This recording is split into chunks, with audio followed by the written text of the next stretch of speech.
Forging cybersecurity experts. Secure Ninja.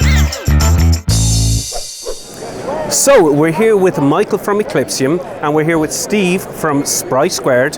Last time we were here talking with these guys, we were talking about firmware, and we were looking at endpoint devices like Windows 10 computers and how we would scan them to see if firmware had been compromised on the devices. Michael, great to see you guys again. When we did look at Windows 10 machines and Linux machines last time, we were using standard tools like Nmap to investigate the machines. We could look at operating systems, and we could look at software using normal networking protocols. Now, your software suites, you go a little bit deeper, and now we see that your product line has progressed and you're able to scan networking devices and something I would never have thought of, a USB hub. The first of all is the why.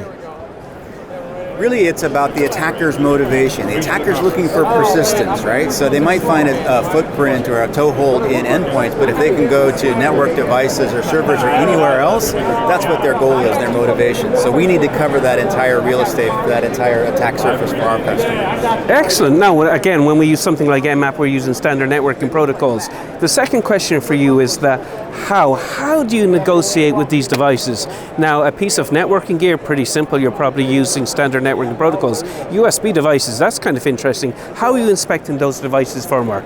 Really, what we're doing is we're using all of the same protocols. We're using NetBIOS and SSH to do that inspection. So we're using that, whether it's an authenticated scan, to harvest that information and pull it, whether that USB is plugged into that larger system and becomes an extension of it or not. So we're using the same protocols and the same tools to get that level of detail out of it. That's excellent, interesting.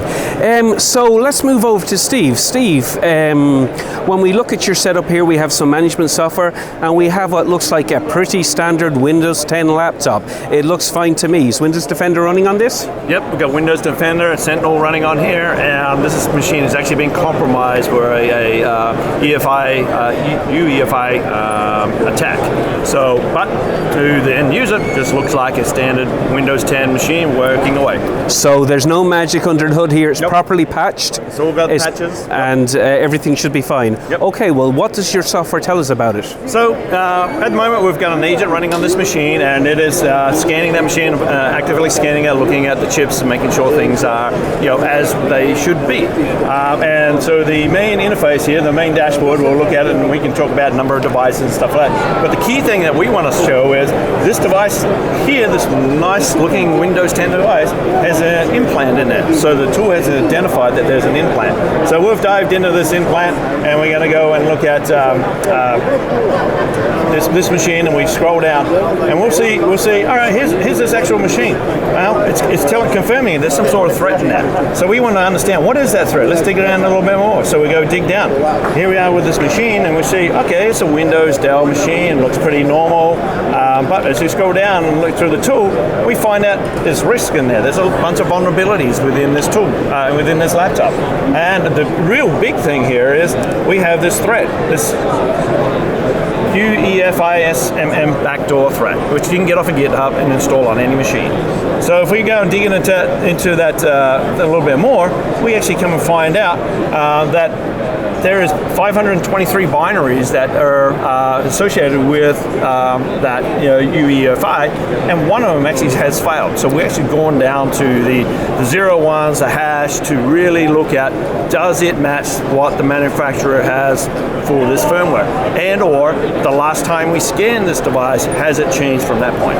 So I guess what your software does is when you add a device to the network, it does a scan of the firmware. What happens from there? And then it builds a baseline. So we build a baseline. We want to understand and make sure what is inside of this machine. Now every device is different. If we look at a USB hub, it may have a couple of chips. If you look at a laptop, it can have 5, 10, 15, 20 different chips. So we want to get a good picture of what's in that device, and we then want to compare it with the manufacturer's firmware. And then from that point, we want to monitor it continuously in case an adversary comes in and does something to the chips. Well, that's amazing. You've gone right down to the binaries. It's detected that something is not coherent with what the manufacturer is recommending, and you've detected that there's some malware there as well. That's fascinating stuff. Well, thank you very much, Steve, for talking to us, and thank you very much, Michael, for talking to us. Back to you. Hey guys, thanks so much for watching.